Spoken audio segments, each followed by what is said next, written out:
Times of Manipur TOMTV The Morning Talk Raising the Voice Meng Tabiriba Kwai Punamapo Ahan Matada Taram Noksari Haukiba Thodok Kaya Namaram Oidraga Haukiba Chahi 2019 Ngasi Sakre Luinana Ano Wasahi 2020 na Lakpagaloinana Manipur Gimiam da Times of Manipur TOMTV Maikai Yaifu Pausen Pizari Luinana Lakadoriba Sahi Asida Lamdam Sida Ingna Chikna Laiba Santi Oiba Saukhatpa Aikoi Masen Marakta Hena Nungsinaba Kanglup Masen Marakta Yengthinaba Laitaba Amadi Amato Oibagi Lising Amagi Makada State Lasi Mangzin Thaba State Lama Oiresanu Haibagi Pauzel Times of Manipur TOMTV Maikai Digi Taramna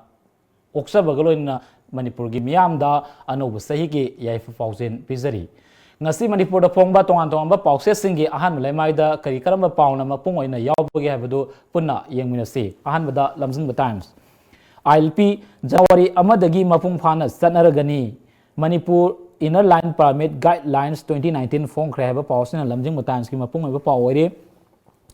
Kumza 2019 Taudo Watoke and Tanvasai Oiki Rape Case Ni Punitoi Bomb Pokabi Taudo Kuntrom Doi Toki Tamthiba Watoxing Justice Fanganaba Rally Saki Loinana Clean Corruption Gi Kongsang Hena Council Lagani Haba Desamgi Wafamasina Lamzing Times Ki Mapungaba Poweri Matanga Huelan Pau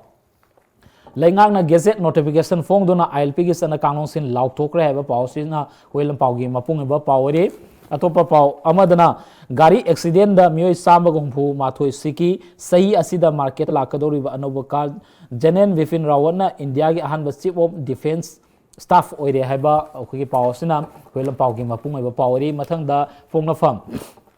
State Gazette talk to Manipurda ILP Sana Hankre Makan Marida Inner Line Permit Pigadori Permissing Pin and Aba Tongan Mapam Sing the counter Sing Hangtokre Pausina Kui Ponapang Mapung Poweri Assam da Tribal Laloba Chani Nifu Hena Kulai Tadokre Tabu Mama Chumna Satar Kiba Nupilan Thoram Loisin Kre Haba Pausisu Ponapongi Mapung Poweri Sahi Sigi Crime Reporter Nupiangang the Sataba Miot Mina Hoki Sahida Nupiangang Saniga Kungatarukta Miot Mina Sataki Gari Accident Todoksan the Angang Amayang Mio Kunta Siki Haba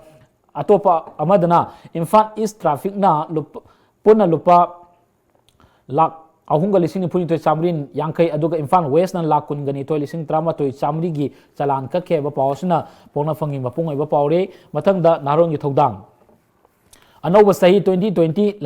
Asidagi Security Personnel Singna Makoi Gi posting the ILP implement over Horagani Eva Simisai Wafam Chapmanana the Narong Yitodang the Suyari CAA Amasung NRC Animak Kela the Sana Handanaba State Kissing Minister Assembly the Lauk Tokre have a pause Suyari Anoba Sahi Lakpada Nupiangang Amasum Yang Yafanaba is ordered from the Tonisari Heba Women Action for Development Waki Pau Mapung Eva Pau Wede Anoba Sahi Asidagi Desam Clean Clubs Corruption Haiba Kolau Galoina Anti Corruption Kongjang Sansin Bahorganeba Desamgi Pau Susu Narongi Todang the Mapung Eva Pauri Matanga Sangai Express CAA banner Amakaki Makada Kongjang Lakadori Heba Pausina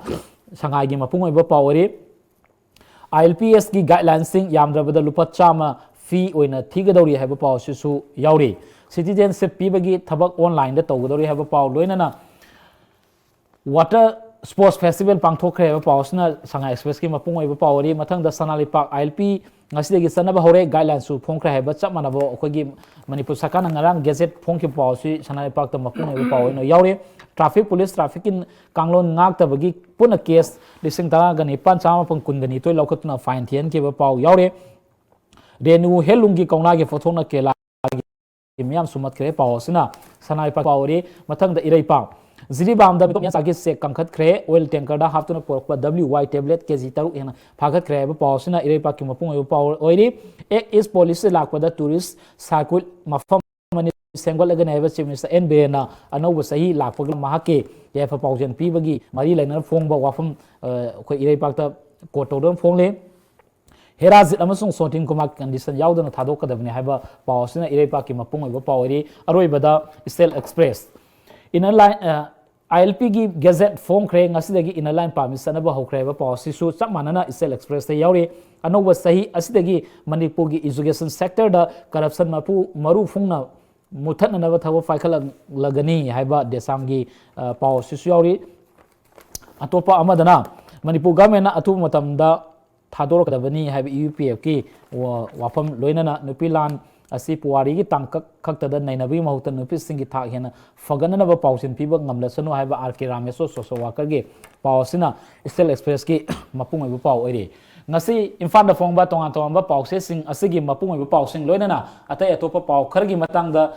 ꯃꯍꯥꯛꯀꯤ ꯑꯣꯏꯕ ꯋꯥꯈꯜꯂꯣꯟ ꯂꯣꯏꯅꯅ ꯇꯣꯉꯥꯟ ꯇꯣꯉꯥꯟꯕ ꯋꯥꯐꯝ ꯈꯟꯅ ꯅꯩꯅꯅꯕꯒꯤꯗꯃꯛꯇ ꯑꯩꯈꯣꯏꯒꯤ ꯁ꯭ꯇꯨꯗꯤꯑꯣꯗ ꯂꯦꯡꯁꯤꯟꯗꯨꯅ ꯂꯩꯕꯤꯔꯤꯕꯁꯤ social scientist ꯗꯅꯕꯤ ꯂꯥꯏꯁ꯭ꯔꯝꯅꯤ ꯇꯥꯃꯣꯕꯨ ꯑꯍꯥꯟꯕꯃꯛꯇ ꯇꯔꯥꯝ ꯅꯣꯛꯆꯔꯤ ꯇꯥꯃꯣ ꯉꯁꯤꯁꯤ 2020ꯒꯤ ꯑꯍꯧꯕ ꯅꯨꯃꯤꯠ ꯖꯅꯋꯥꯔꯤꯒꯤ ꯇꯥꯡ ꯑꯃꯅꯤ ꯍꯦꯄꯤ ꯅ꯭ꯌꯨ ꯏꯌꯔ ꯍꯥꯏꯅ ꯉꯁꯤ ꯃꯐꯝꯒꯤ ꯇꯣꯉꯥꯟ ꯇꯣꯉꯥꯟꯕ ꯃꯐꯝ ꯀꯌꯥꯗ ꯄꯥꯂꯟ ꯇꯧꯔꯤ ꯑꯍꯥꯟꯕꯃꯛꯇꯗ ꯑꯅꯧꯕ ꯆꯍꯤꯒꯤ ꯌꯥꯏꯐ ꯄꯥꯎꯖꯦꯜ ꯇꯥꯃꯣꯒꯤ ꯁꯥꯏꯠꯇꯒꯤ ꯑꯃꯨꯛꯇꯪ ꯊꯝꯕꯤꯒꯅꯤ ꯑꯩꯒꯤ ꯃꯥꯏꯀꯩꯗꯒꯤ ꯃꯅꯤꯄꯨꯔꯒꯤ ꯃꯤꯌꯥꯝꯗ ꯍꯧꯈꯤꯕ ꯆꯍꯤꯗꯨ ꯌꯥꯝ ꯍꯦꯟꯅ ꯐꯕ ꯑꯣꯏꯈꯤꯗꯦꯀꯣ ꯂꯥꯛꯀꯗꯧꯔꯤꯕ ꯆꯍꯤꯁꯤꯗꯗꯤ ꯃꯤꯌꯥꯝꯗ ꯌꯥꯝ ꯅꯨꯡꯉꯥꯏꯕ ꯋꯥꯠꯇ ꯄꯥꯗꯕ ꯃꯍꯩ ꯃꯔꯣꯡꯒꯁꯦ ꯆꯨꯝꯕ ꯅꯣꯡꯒꯁꯦ ꯇꯥꯕꯀꯣ ꯑꯗꯨꯒ ꯁꯔꯀꯥꯔꯒꯤ ꯃꯥꯏꯀꯩꯗꯒꯤꯁꯨ ꯄ꯭ꯔꯖꯥꯒꯤ ꯑꯄꯥꯝꯕꯗ ꯌꯨꯝꯐꯝ ꯑꯣꯏꯕꯤꯔꯒ ꯄꯣꯂꯤꯁꯤ ꯄ꯭ꯔꯣꯒ꯭ꯔꯥꯝ ꯌꯥꯠꯄꯤꯕ ꯑꯗꯨꯒ ꯄ꯭ꯔꯖꯥ ꯃꯤꯌꯥꯝꯅꯁꯨ ꯊꯕꯛ ꯏꯟꯈꯥꯡ ꯐꯖꯅ ꯁꯨꯗꯅ ꯂꯥꯛꯀꯗꯕ ꯆꯍꯤꯁꯤꯡꯁꯤ ꯂꯦꯝꯅ ꯃꯥꯡꯍꯟꯗꯕ ꯐꯖꯅ ꯃꯇꯝꯁꯤꯡꯁꯤ ꯁꯤꯖꯤꯟꯅꯔꯒ ꯌꯥꯏꯐꯕ ꯃꯅꯤꯄꯨꯔ ꯑꯃ ꯑꯣꯏꯔꯛꯅꯕ ꯑꯗꯩ ꯆꯤꯡ ꯇꯝ ꯅꯨꯡꯁꯤꯅꯅ ꯂꯩꯕ ꯀꯥꯡꯂꯨꯞ ꯃꯁꯦꯟ ꯆꯥꯟꯅ ꯆꯤꯟꯅꯅ ꯂꯩꯔꯒ ꯅꯥꯗ ꯌꯦꯛꯇꯅ ꯂꯩꯃꯤꯟꯅꯅꯕ ꯑꯩꯒꯤ ꯃꯥꯏꯀꯩꯗꯒꯤ ꯄꯨꯝꯅꯃꯛꯇ ꯌꯥꯏꯐ ꯄꯥꯎꯖꯦꯜ ꯄꯤꯖꯔꯤ ꯌꯥꯝꯅ ꯊꯧꯗꯣꯛ ꯋꯥꯊꯣꯛ ꯇꯣꯉꯥꯟ ꯇꯣꯉꯥꯟꯕ ꯊꯧꯗꯣꯛ ꯋꯥꯊꯣꯛ ꯀꯌꯥꯅ ꯃꯔꯝ ꯑꯣꯏꯔꯀꯥꯟꯗ 2019ꯁꯤ ꯆꯠꯈ꯭ꯔꯦ ꯑꯗꯨꯕꯨ ꯑꯍꯥꯟꯕꯃꯛꯇꯗ ꯑꯩꯈꯣꯏꯅ ꯇꯣꯉꯥꯟ ꯇꯣꯉꯥꯟꯕ ꯉꯁꯤꯒꯤ ꯄꯦꯄꯔꯁꯤꯡꯗ ꯌꯥꯎꯔꯤꯕꯁꯤꯡꯁꯤ ꯈꯟꯅꯗ꯭ꯔꯤꯉꯩ ꯃꯥꯡꯑꯣꯏꯅꯅ ꯍꯧꯈꯤꯕ ꯆꯍꯤ 2019ꯗ ꯊꯧꯗꯣꯛ ꯋꯥꯊꯣꯛ ꯃꯌꯥꯝ ꯊꯣꯛꯈꯤ ꯈꯤꯇꯪ ꯑꯩꯈꯣꯏꯅ ꯅꯤꯡꯁꯤꯡꯕ ꯌꯥꯕꯗ ꯍꯥꯏꯕ ꯇꯥꯔꯦ CABꯒꯤ ꯋꯥꯐꯝ ꯂꯩꯈꯤ ILPꯒꯤ ꯋꯥꯐꯝ ꯂꯩꯈꯤ ꯑꯗꯒꯤ ꯇꯣꯉꯥꯟ ꯇꯣꯉꯥꯟꯕ ꯊꯧꯗꯣꯛꯁꯤꯡꯒꯤ ꯑꯦꯛꯁꯤꯗꯦꯟꯒꯤ ꯋꯥꯐꯝ ꯂꯩꯈꯤ ꯂꯣꯏꯅꯅ ꯔꯥꯖꯅꯤꯇꯤꯒꯤ ꯑꯣꯏꯕ ꯃꯤꯠꯌꯦꯡꯗ ꯑꯩꯈꯣꯏꯒꯤ ꯁꯔꯀꯥꯔ ꯑꯁꯤ ꯆꯤꯐ ꯃꯤꯅꯤꯁꯇꯔ ꯁꯤꯟꯒꯗꯕꯅꯤ ꯍꯥꯏꯕꯒꯤ ꯋꯥꯐꯝ ꯂꯩꯈꯤ ꯑꯗꯨꯒꯤ ꯃꯊꯛꯇ ꯑꯃꯨꯛ ꯃꯤꯅꯤꯁꯇꯔ ꯔꯤꯁꯐꯜ ꯇꯧꯔꯣ ꯍꯥꯏꯕꯒꯤ ꯋꯥꯐꯝꯁꯨ ꯇꯣꯉꯥꯟ ꯇꯣꯉꯥꯟꯕ ꯃꯌꯥꯝ ꯊꯣꯛꯈꯤ ꯑꯗꯨꯕꯨ ꯍꯪꯒꯠꯅ 2019ꯁꯤ ꯍꯪꯒꯠꯅ ꯌꯦꯡꯕ ꯃꯇꯝꯗ ꯇꯥꯃꯣꯒꯤ ꯃꯤꯠꯌꯦꯡꯗ ꯍꯧꯈꯤꯕ ꯆꯍꯤꯁꯤ ꯀꯃꯥꯏꯅ ꯌꯦꯡꯕ ꯌꯥꯏ ꯈꯤꯇꯪ ꯍꯥꯏꯕꯤꯌꯨ ꯍꯧꯈꯤꯕ ꯆꯍꯤꯁꯤ ꯃꯅꯤꯄꯨꯔ ꯃꯤꯌꯥꯝꯒꯤ ꯄꯦꯟꯗꯕꯒꯤ ꯑꯩꯈꯣꯏꯒꯤ ꯄꯦꯟꯗꯕ ꯏꯟ ꯗ ꯁꯦꯟꯁ ꯗꯦꯠ ꯃꯥꯒꯤ ꯃꯇꯝ ꯀꯨꯏꯅ ꯌꯦꯜꯍꯧꯃꯤ ꯃꯌꯥꯝꯁꯤ ꯀꯟꯅꯕꯒꯤ ꯊꯝꯃꯛꯄ ꯄꯣꯠꯁꯤꯗ ꯌꯥꯝ ꯆꯥꯎꯕ ꯏꯍꯧ ꯃꯌꯥꯝ ꯑꯃ ꯂꯩꯈ꯭ꯔꯦꯗ CABꯒꯤꯁꯨ ꯑꯗꯒꯤꯗꯤ ꯏꯟꯅꯔ ꯂꯥꯏꯟ ꯄꯔꯃꯤꯠꯀꯤꯁꯨ ꯀꯣ ꯑꯗꯒꯤꯗꯤ ꯃꯗꯨꯅ ꯃꯔꯝ ꯑꯣꯏꯗꯅ ꯆꯠꯊꯔꯛꯄ ꯃꯨꯞꯃꯦꯟꯗꯨꯗ ꯃꯅꯤꯄꯨꯔ ꯌꯨꯅꯤꯚꯔꯁꯤꯇꯤꯒꯤꯁꯨ ꯁꯔꯨꯛ ꯌꯥꯝ ꯆꯥꯎꯅ ꯑꯃ ꯌꯥꯎꯈ꯭ꯔꯦꯅ ꯌꯨꯅꯤꯚꯔꯁꯤꯇꯤꯒꯤꯁꯤꯁꯨ ꯑꯇꯩ ꯆꯍꯤ ꯀꯌꯥꯗ ꯊꯣꯛꯈꯤꯗ꯭ꯔꯤꯕ ꯄꯣꯠ ꯑꯃꯅꯦ ꯃꯍꯩꯔꯣꯏ ꯈꯨꯟꯅꯥꯏꯁꯤꯡꯅ ꯌꯥꯝ ꯄꯦꯟꯈꯤꯗꯕ ꯍꯥꯏꯕ ꯇꯥꯔꯦ ꯑꯗꯨꯒ ꯇꯣꯉꯥꯟ ꯇꯣꯉꯥꯟꯕ ꯑꯩꯈꯣꯏꯒꯤ ꯃꯟꯇ꯭ꯔꯤ ꯃꯁꯦꯟ ꯃꯅꯨꯡꯗ ꯑꯃꯒ ꯀꯣꯟꯐ꯭ꯂꯤꯛ ꯂꯩꯔꯛꯄ ꯑꯗꯒꯤ ꯁꯤꯒꯨꯝꯕꯒꯤ ꯂꯣꯏꯅꯃꯛꯁꯤꯒꯤ ꯃꯅꯨꯡꯗ ꯈ꯭ꯋꯥꯏꯗꯒꯤ ꯃꯔꯨꯑꯣꯏꯅ ꯊꯣꯛꯈꯤꯕꯁꯤ ꯍꯧꯖꯤꯛꯀꯤ ꯑꯩꯈꯣꯏꯒꯤ ꯏꯁꯨ CABꯒꯤ ꯏꯁꯨ ꯁꯤꯒꯨꯝꯕꯅꯤꯁꯦ ꯑꯗꯨꯕꯨ ꯁꯨꯝ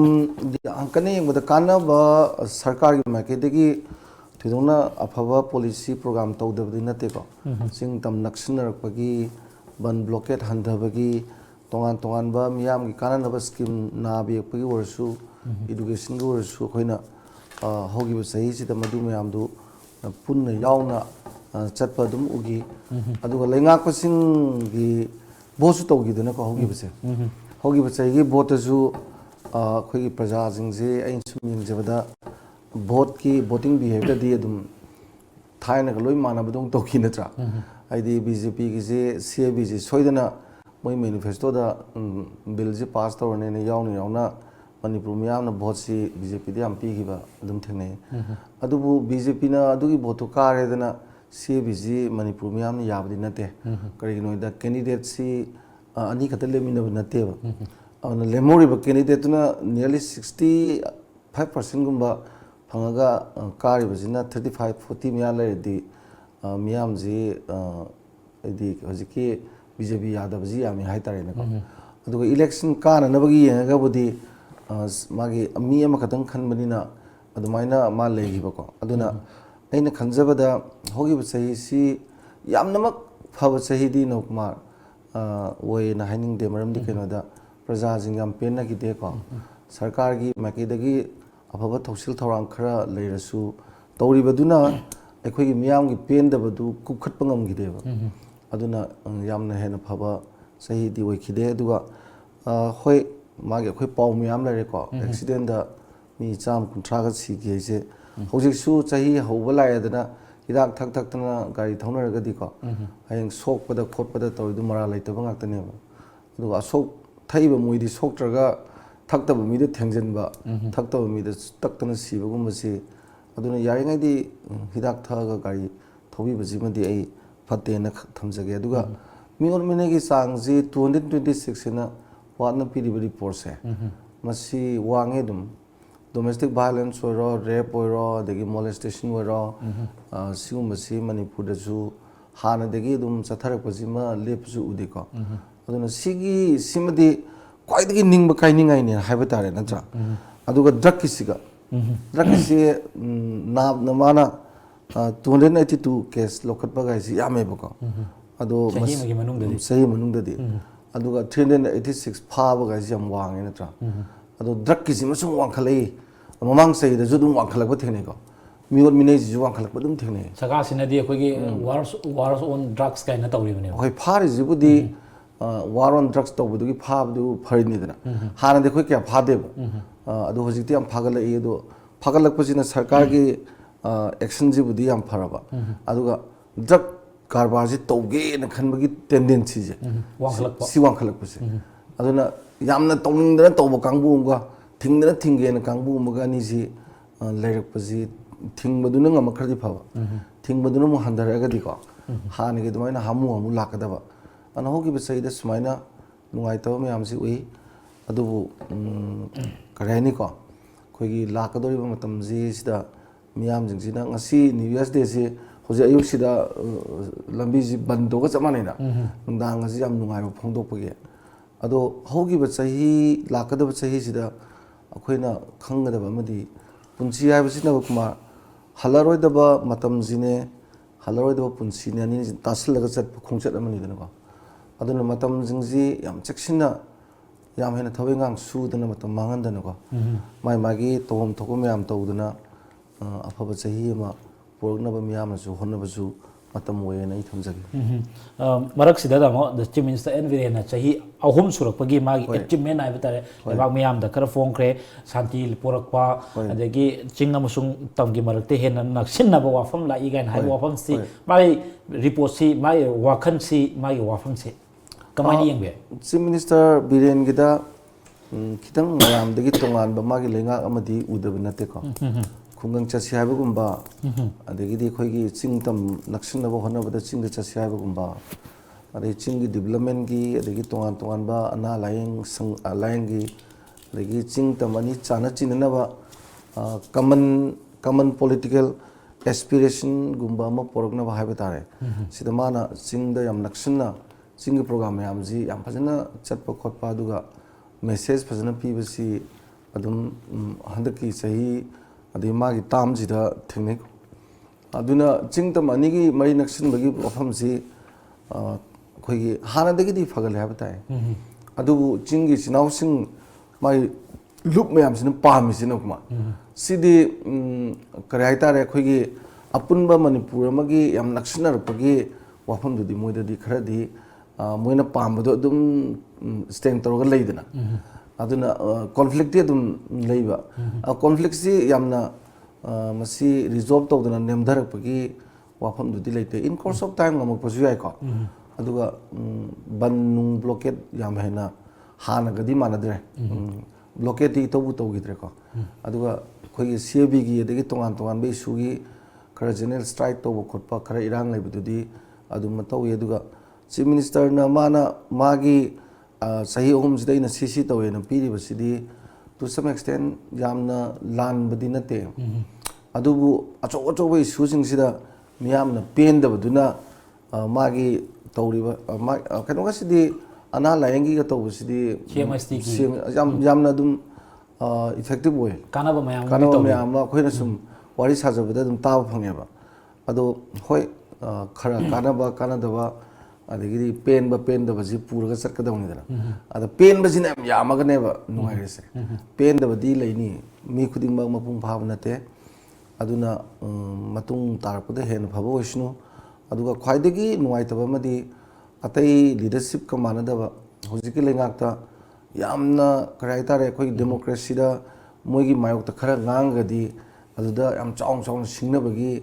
ama lakpasi sidi democratic leadership na tawidaba mane amasi yaringai masi tolerant legedabane aduna hojikandi politics of tolerance thaina koi praja na jungaire sarkar na sungaire leiriba jingsida constructive oiba maike da lakna honabada khara khangna baje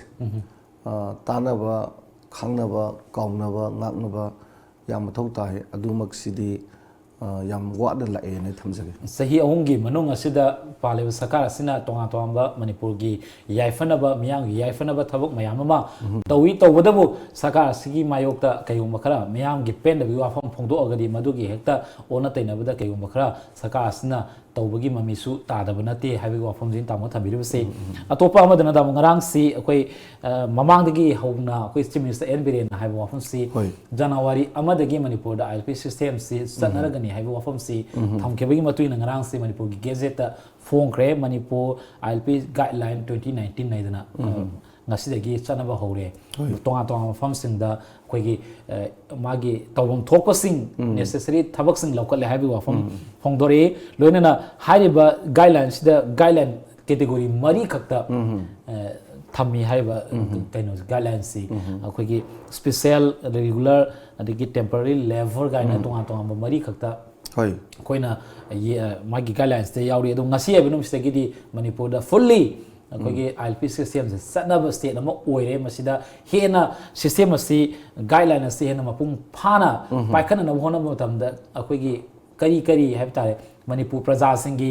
saka sigi ani sigi coordination si kamaina salagadi hena mapung phaba yabage abu kitang tambi tasingmadi ILP si manipur miyamna yam pamna lakni ada ILP degidi akogi manipur people's bill duna demung phaba madudadi bechiar yawidana ko ado chief minister na ju bechiar ko pham sidi panaragum si ILP de yawde NRC laga yeng sin hairi ko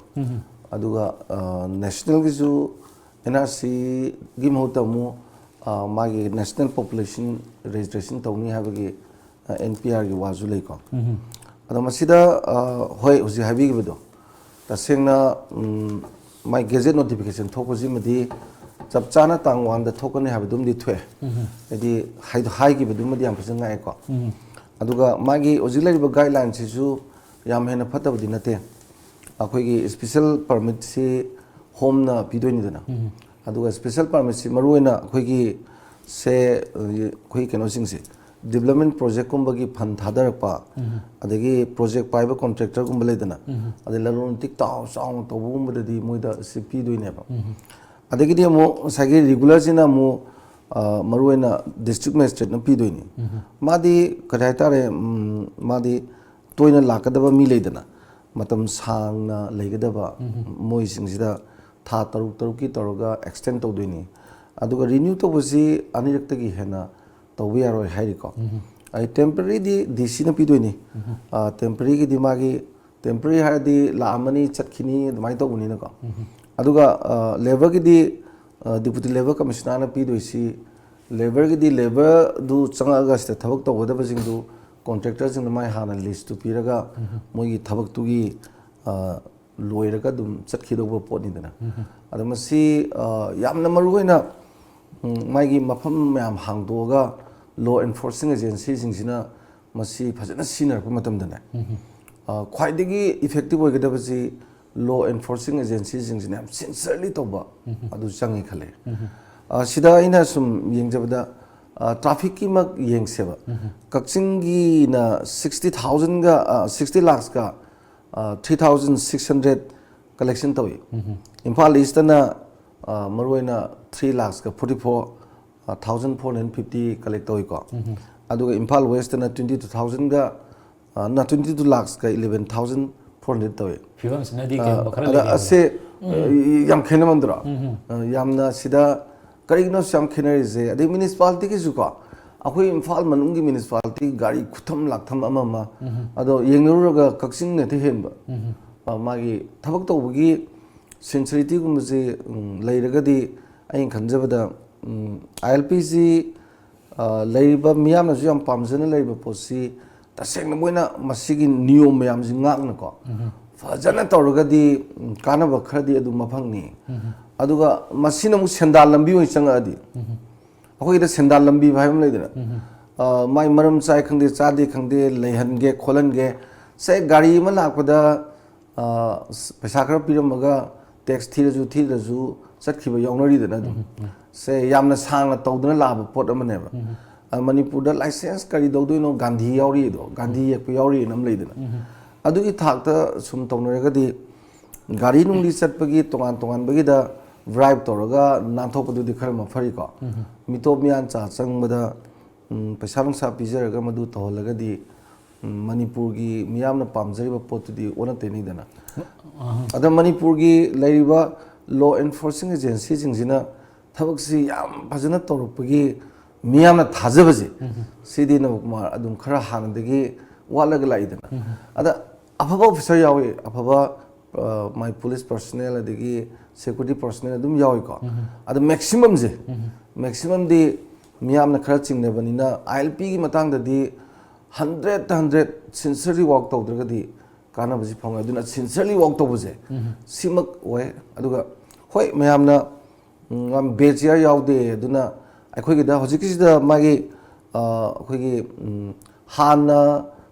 permanent settlement lay grabajing dudi ILP mathau ta da bagi pot yawri ba sida yawri ba natra aduna miyamna pambaji gi maning thung da badudi khadi mari adu akhoi hana mayamna pamba ILP system dudi fangbadi khara oiragasu akoina hana base year hariba ILP system sigi dadi base year yaudabnina mayamna pambagi potudi khara thungphate habigi wafam ni tamon tabisi amoromda Manipur gi mayamna yamna pamba ILP system si state asida hojiti leirabnina mayamna pamba dudi khara makhaidi thungi tawdabu hariba system asi mapung phana fully implement tawbu matamda maroina Manipur sarkar loinana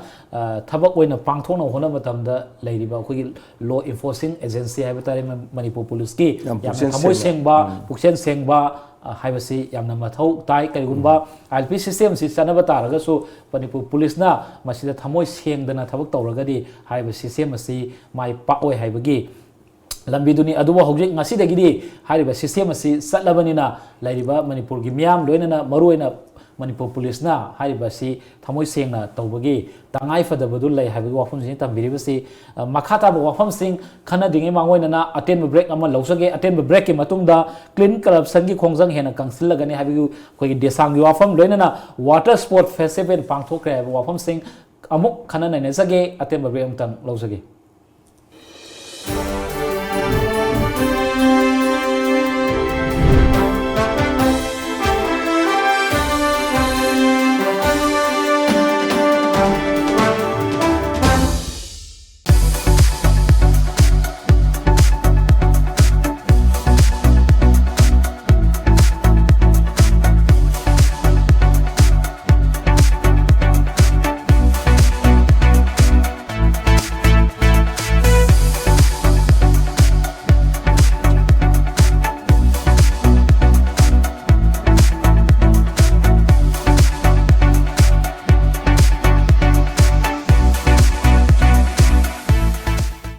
Madeline Ambulance Service Manipurna pung kunmari chupna miyam gi seba tawjari ambulance service asina miyam da pizariba service singdi yumdagi hospital da pukhatpa hospital dagi yumda puthaba hospital amadagi hospital amada puba yum thangnariba state singda anaba sing puba amadi lawba loinana India gi mafam khudimakta chatpa yarba air ambulance ki service asina chingmani masida natana lambi gi accident ta lemna hospital da pukhatuna miyam gi mateng pangjari adom sunga simak sep tawshin biu aikhoi gi contact number 9205987988 natraga play store sangbiduna Madeline F download tobiu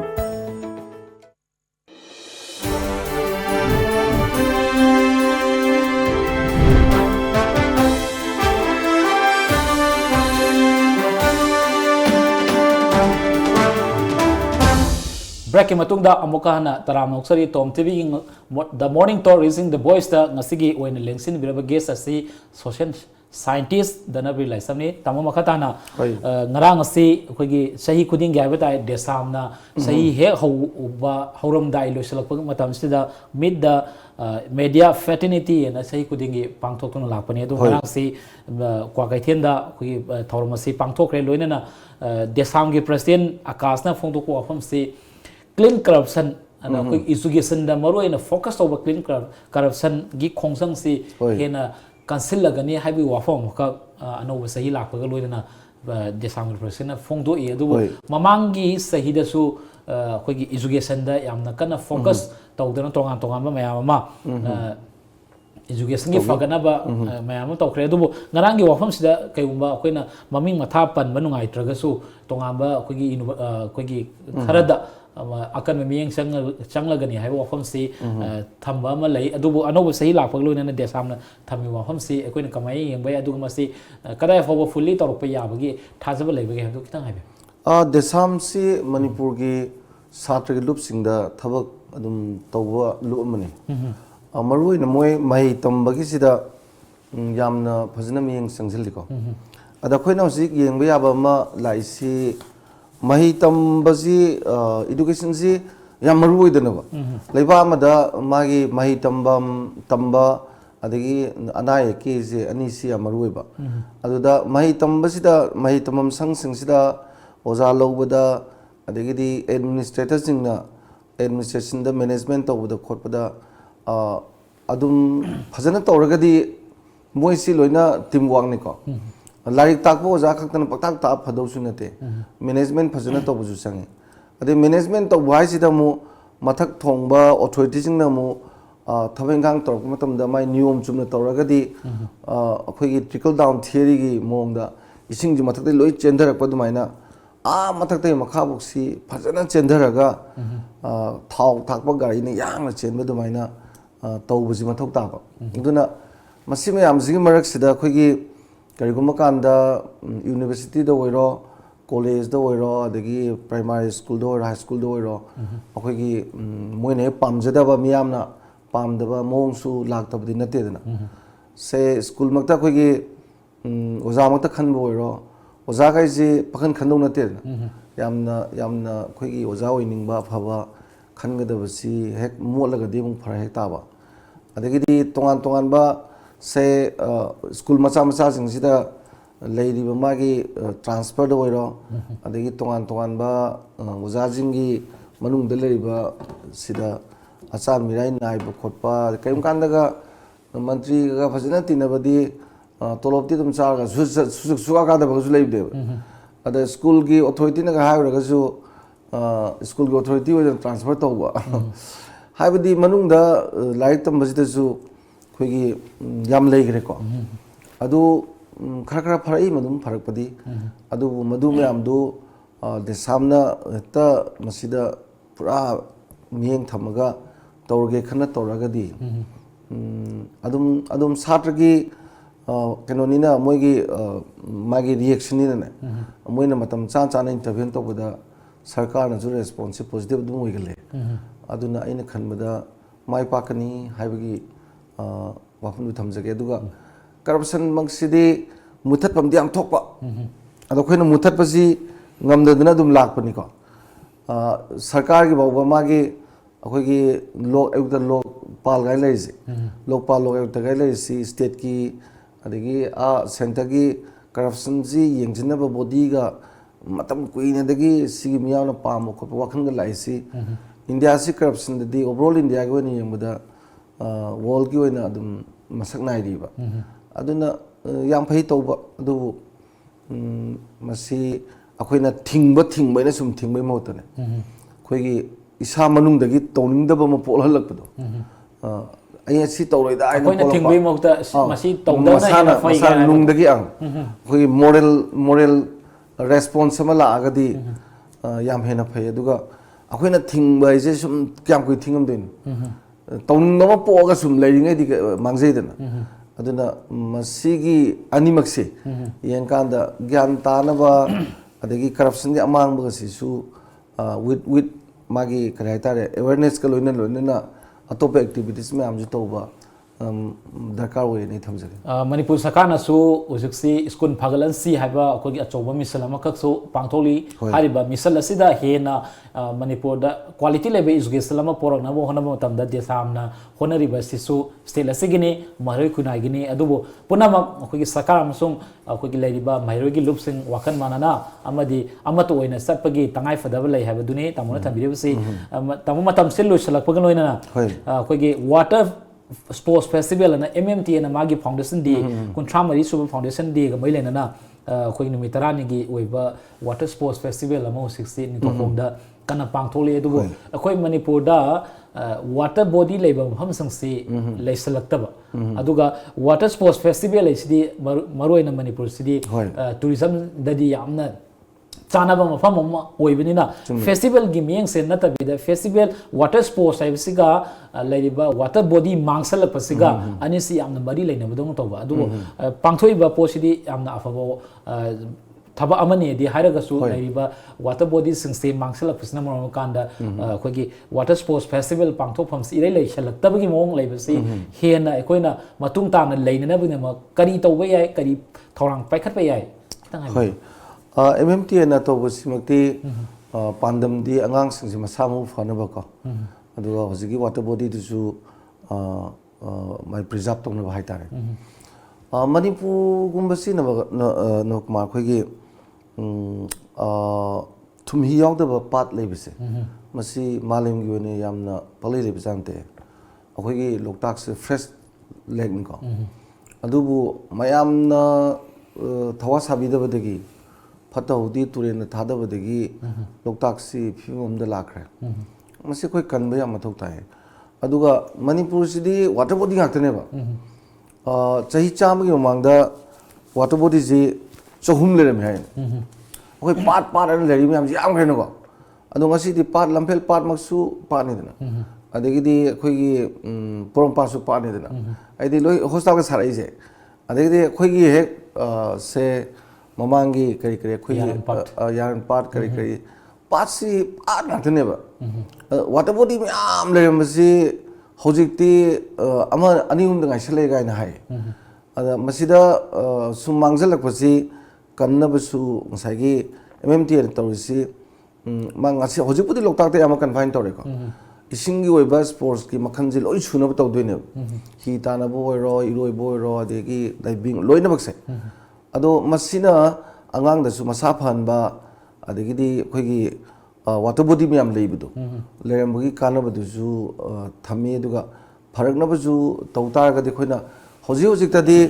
याम हेना खोइना सेवाइथो पासु लेसिलक्ट्रेदा मसिदा साब खोटपा म तौबा खोइ हे लक्ष्ण मजे मसी खरा लेपा खोइ लबुकता building साबदा मधु तौनु गायना thing इस्माइना water body सिंगसिसु खरा कलम दरकार होय अदुगा कानबदसु ओंथोक याम याइदना मोंदा पामदोरिबा हौदोरिबा nga लैदोरिबा खोतोरिबा मयाम जिंगजे कानबा मोंग म दोइ सिनबा याइबा अदे इवन कवा पाचे मतमना थांजिंग गजि बायना सारि देबा कवागे थांजिंगना अदो ngasiदी बिल्डिंग साजल्ले अदुगा साजनदबा खरा कलिदुदा कोई गानु योगप खोप तौबा अदुना इन सुम खनमदा ngसागी लौ सिंगुगी लफमदा तौदो अदुमाइना वाटर बॉडी की सुखरा मियंग संगबीबा अदगी अकोइबदा लेरिबा वाटर बॉडी अमगी अकोइबदा लेरिबा मिसिंग सु ज्ञान ताबी मथौ तायन थमजगे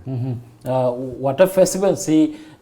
मरुइना वाटर स्पोर्ट्स फेस्टिवल सी तौबसी यामना फै अमरोमदा तौफम ओइरिबा वाटर बॉडी सिंगसी कन्ननबगी थौरांसु लबु कनबा सुमाइना वाटर बॉडी सिंगसी कन्ननबगी तंगाई फदबा थबक लई हाबिगो वाफम थबिरिबसी याम नुंगाइजे ngasi TOMTV की the morning talk raising the voice तामोना लेंबिरक्तुना ngasi नोमगी अयुक्ता फोंबा अखुगी पाउसे सिंग दे यावबा पाउसे मरोइबा पाउसिंग असिगी मतंगदा तामोगे वाखलोन खरा फोंदोक पिरंबा अमदी फजा फजाबा सजेशन पिमिरमगदा तामोबो अमना ngखैलितना थागरबा फोंदोक सै थागसै ngasi gi ओनेदी TOMTV की the morning talk raising the voice मेंग ताबिरिबा ख्वाइपुना मपो अमुकाना खुरुमजरी